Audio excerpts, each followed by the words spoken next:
Laki nga ng pinayat ng aso ko eh.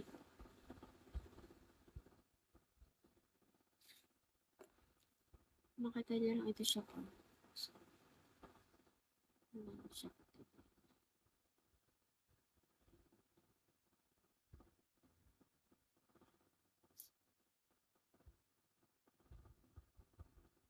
Diba wala akong magawa, iyak lang nagagawa ko.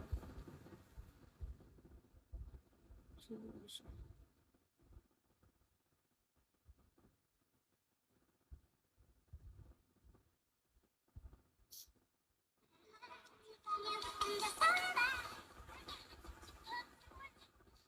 Naman yun. Ay, naman.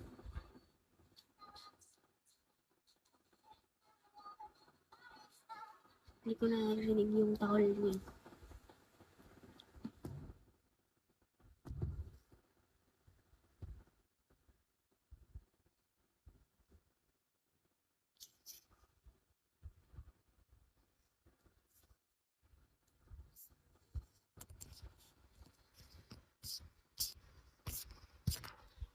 Yung aso ko kasi. Buti pala, lumabas ako. Hindi ako lumabas gamit yung aso ko, no.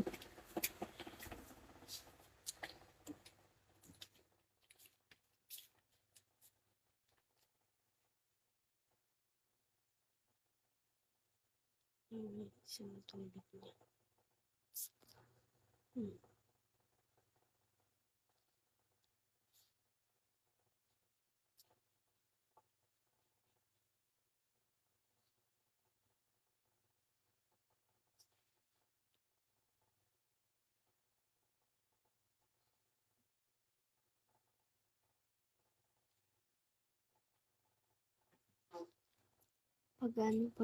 Pag nagganon ulit siya, ilaloob ko na siya dito.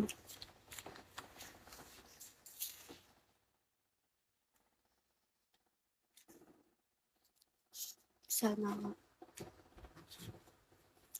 Pero pag hindi pa siya okay, hanggang mamaya, papunta ko siya sa vet.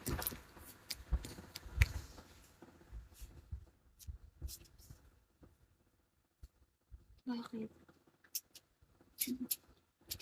Hindi, yung may test daw ata na gagawin kung positive siya sa parvo or sa temper.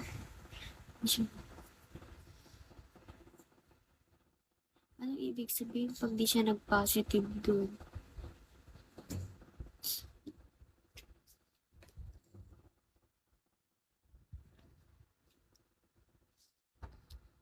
Oo nga. Ano pag di siya nag-positive doon sa distemper tsaka sa isa? Ano kayang niya?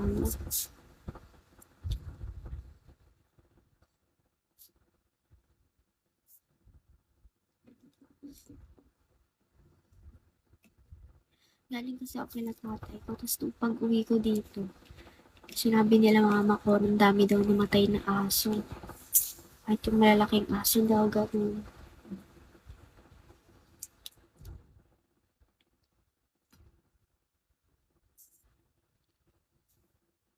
Yung gano'n.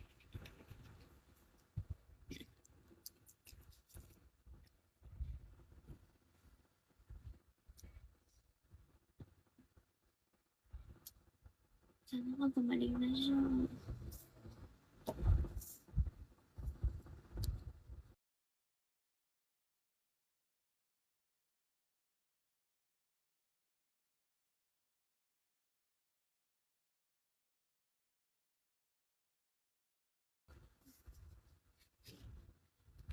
Feel ko hindi ako makakatulog.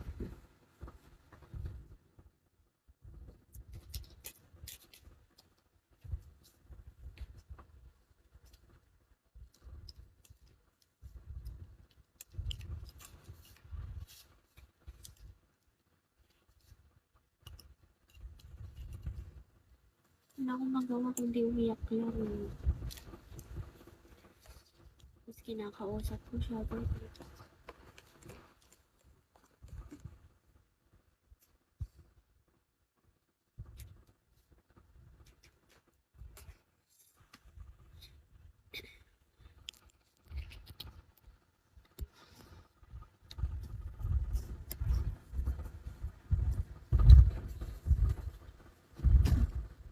Kasi may sakit-sakit pang gano'n, nakakainis talaga.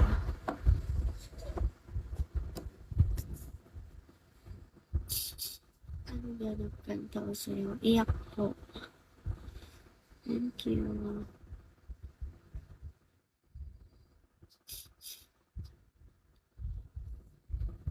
Hi, Nico.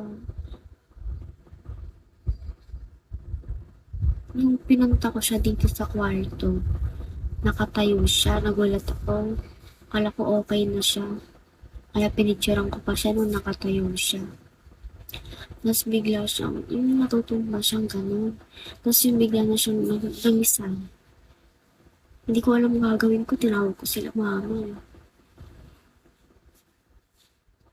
Kaya nilipat ulit siya doon.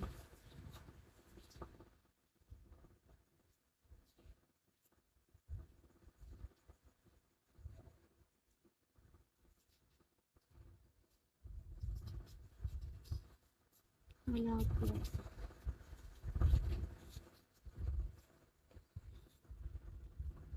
Thank you, sweetie.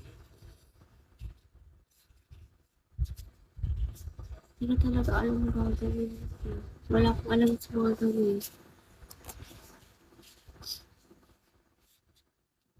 Iyakan.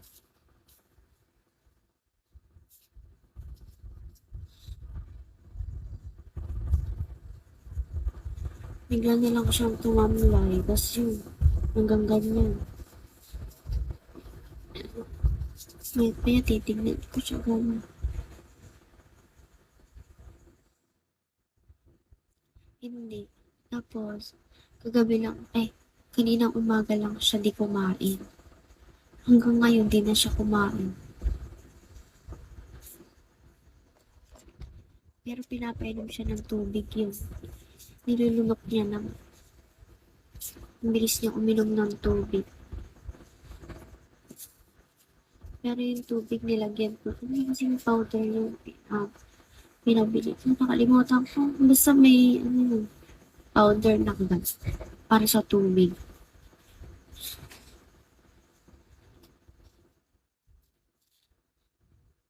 Binilang ko siya ng 24 hours doon agad.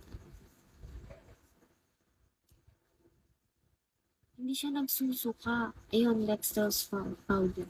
Hindi siya nagsusuka.